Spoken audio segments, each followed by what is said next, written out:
मैं अपने दोस्तों के साथ बैठकर वह सब वीडियो देख रहा था। मेरे मन के जज्बात काफ़ी अंदर से मचल गए थे। मैं सोच रहा था कि मैं घर जाकर अपने पत्नी पर खूब प्यार लुटाऊंगा, लेकिन प्रिया के बारे में सोचकर मेरा मन उदास हो गया। मेरी पत्नी मुझे बिल्कुल भी समय नहीं देती थी। उसे मेरे जज्बातों की बिल्कुल भी कदर नहीं थी। मैं दिखने में बहुत ज़्यादा हैंडसम था। मैंने कई बार अपने आप को गलत रास्ते पर चलने से भी रोका था, लेकिन मैं जवान था। आखिर कब तक अपनी जज्बातों को यूं रोकता। एक रात मैंने अपनी पत्नी के गैर मौजूदगी में अपने ऑफिस के सेक्रेटरी को घर बुलाया। उसके बाद वह मुझे ऐसे कारनामा दिखाने लगी जिसके बाद मेरा अपने आप पर काबू पाना बड़ा ही मुश्किल हो गया था। उसने पहले ही रात मुझे ऐसी खुशी दी जिसे पाने के लिए मैं हमेशा तरस रहा था। मैं तो उसकी ताकत देखकर हैरान रह गया था। मैं उसके आगे पूरा लाचार हो गया था। मैंने कभी नहीं सोचा था कि एक कुंवारी लड़की के आगे मैं बेबस हो जाऊंगा। करते करते मैं बहुत थक गया था, लेकिन वह लड़की पीछे हटने का नाम ही नहीं ले रही थी। हम दोनों ने यही शर्त लगाई थी कि कौन ज़्यादा देर तक बर्दाश्त कर पाएगा। मैं जितने भी पैकेट लेकर आया था वह सारे ख़त्म हो चुके थे, लेकिन वह लड़की पीछे हटने का नाम ही नहीं ले रही थी। मुझे ऐसा लग रहा था कि आज मैं इस लड़की का शिकार बन ही जाऊंगा। लेकिन जो कुछ भी मेरे साथ हुआ उन सब के पीछे की वजह मेरी पत्नी थी। मेरी पत्नी मुझे वक्त देती तो, मेरे जज्बातों को समझती तो शायद मैं यह गलत काम बिल्कुल भी ना करता। उस लड़की में 10 औरतों की ताकत थी। इस लड़की की ताकत देखकर मैं हैरान रह गया था और सोचने लगा, काश ये लड़की मुझे पहले मिली होती तो मैं ऐसी लड़की से ही शादी करता। रात भर जब ऊपर नीचे होता रहा तो मैं अब हिल भी नहीं पा रहा था। उस पतली सी लड़की के आगे मेरा हट्टा कट्टा शरीर भी कमज़ोर हो चुका था। इतने सर्दी में भी अब मेरे पसीने छूटने लगे थे। अब मैं उस लड़की को कहने लगा कि थोड़ी देर तुम रुक जाओ, पर वह लड़की तो मेरी बात सुनने को भी तैयार नहीं थी। कहने लगी कि मैं अब आपको सारी रात गर्मी दूंगी, जो कभी आपकी पत्नी ने आपको नहीं दिया होगा। उसके बाद उस लड़की ने जो मेरे साथ किया, मेरे तो होश ही उड़ गए थे। मुझे हमेशा से ही लड़कियों में बहुत ज़्यादा इंटरेस्ट था। इसी वजह से मैं अपनी बॉडी को फिट रखता। मेरे शरीर में वह सब करने की ताकत बहुत होती थी। मैं हमेशा अपनी बॉडी पर ध्यान देता था। अगर पार्टी में भी कहीं जाता तो जूस वगैरह पीता। मुझे अपनी सेहत की काफ़ी चिंता रहती थी। इसी वजह से मैं लड़कियों को अपनी उंगलियों पर नचाता था। जो भी लड़की मुझे देखती तो वह मेरी दीवानी हो जाती। मैं बहुत ही अमीर ख़ानदान से था। मेरा नाम रवि है और मेरी उम्र 24 साल है। 20 साल की उम्र से ही मेरी लड़कियों में ज़्यादा इंटरेस्ट हो गया था। मैं हमेशा अपने चेहरे का अच्छे से ध्यान रखता था, क्योंकि खूबसूरती और बॉडी से ही तो लड़कियां मुझ पर फिदा होती थीं। वैसे तो मैं खानदानी हूँ। मैं लड़कियों को घुमाता फिराता और उन पर पैसे लुटाता था और अपनी इच्छा भी पूरी करवाता था। लड़कियाँ भी उसमें पूरी तरह भागीदारी होती थी। ऐसा नहीं था कि मैं उनके साथ जोर ज़बरदस्ती करता था। वह भी खुशी खुशी अपनी ज़रूरत को पूरा करती और उन्हें अच्छे खासे पैसे मिल जाते थे। यूँ ही हम अपनी ज़िंदगी गुजार रहे थे।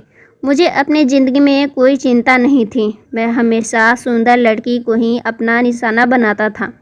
मुझे अपनी ज़िंदगी बड़ी हसीन लग रही थी। दिन में लड़कियों को शॉपिंग कराता, उसकी ज़रूरतों को पूरा करता और रात को मैं अपनी ज़रूरत उसके साथ पूरा करता।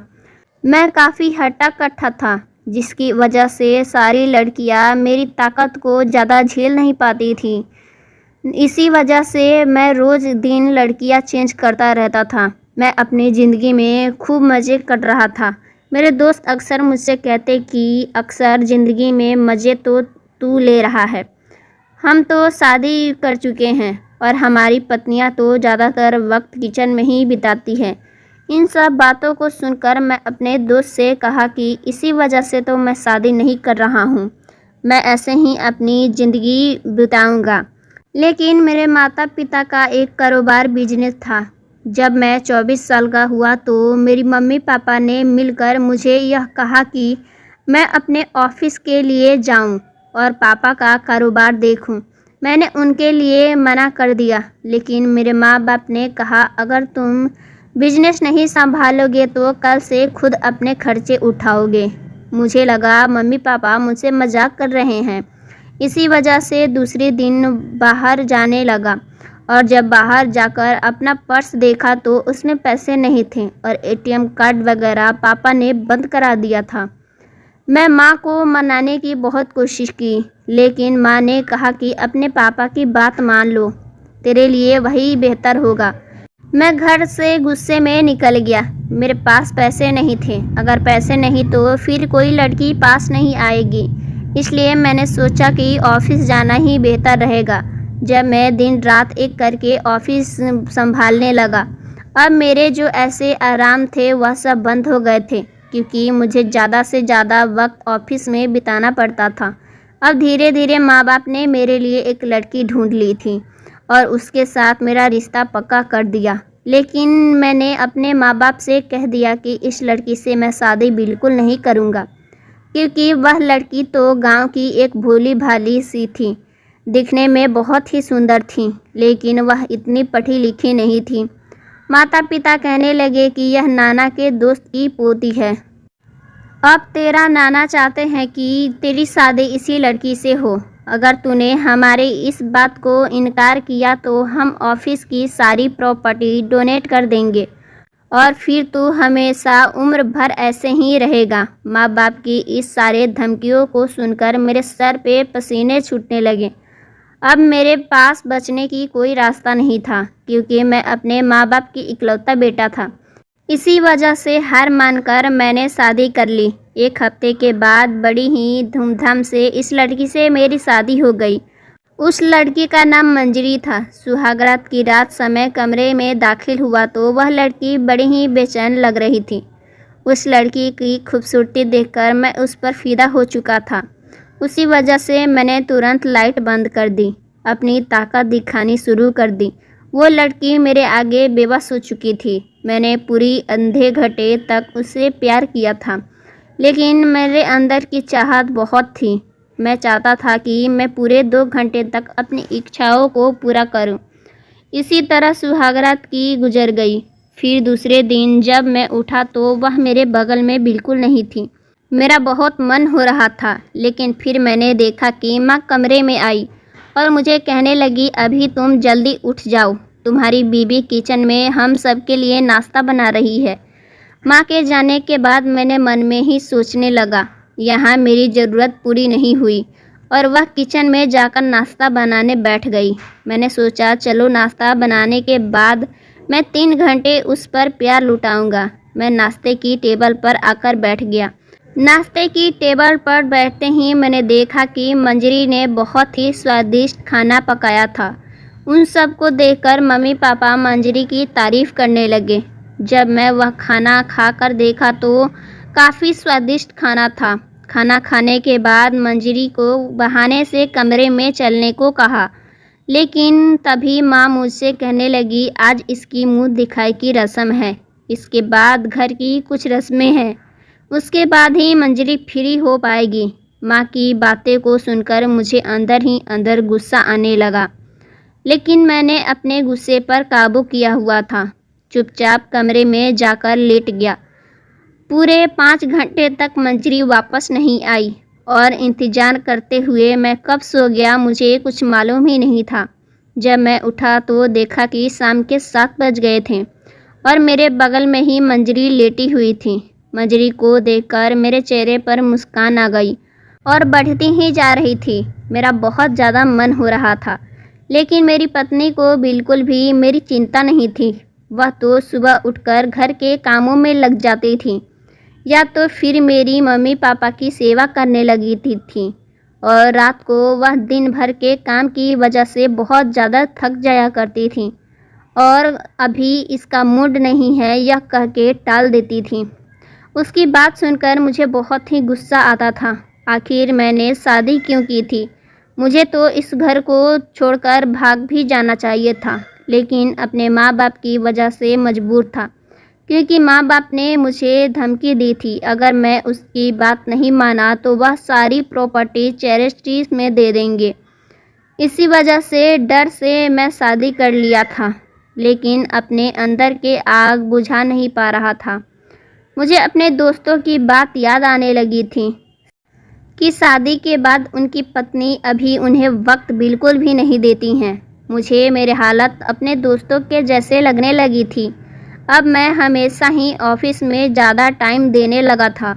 ऑफिस में काम ज़्यादा बढ़ने की वजह से मैं घर पे भी रात को काफ़ी लेट से आया करता था। काम ज़्यादा बढ़ने की वजह से मैं ऑफिस में एक सेक्रेटरी रख ली थी। वह लड़की थी जो दिखने में दूध की तरह सफ़ेद थी। उसे देखकर मेरे जज्बात उभरने लगते थे। वह भी काम के बहाने मेरे करीब आने लगती थी। मेरी इतनी करीब आ जाती कि मेरे दिल की धड़कन तेज हो जाती थी। मुझे उसकी सूरत काफ़ी मनमोहिनी लग रही थी और पत्नी की तरफ जाना भूल चुका था। अब मुझे वह लड़की बहुत ही पसंद आने लगी थी।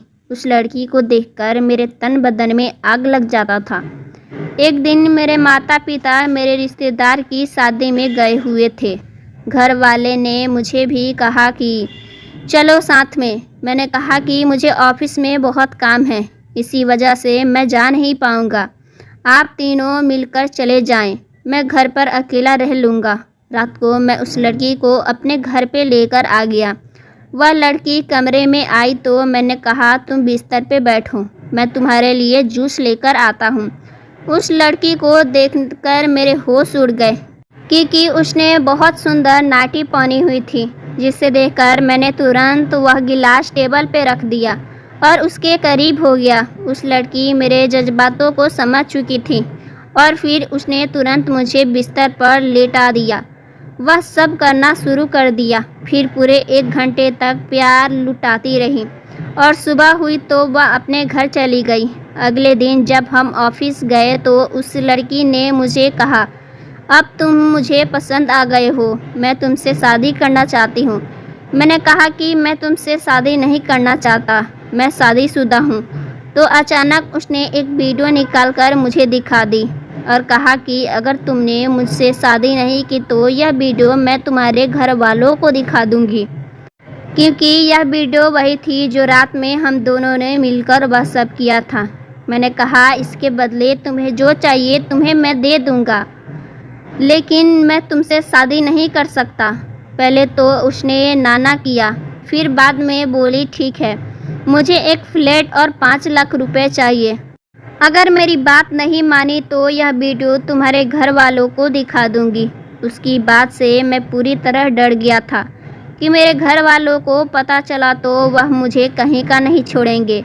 इसलिए मैं घर वालों से छुपके उसे एक फ्लैट और 5 लाख रुपए दे दिए और कहा कि यह वीडियो डिलीट कर दो और हाँ, आज के बाद तुम मुझे ऑफिस में नज़र भी नहीं आओगी। पैसे लेने के बाद वह कभी मेरे ऑफिस में नहीं आई।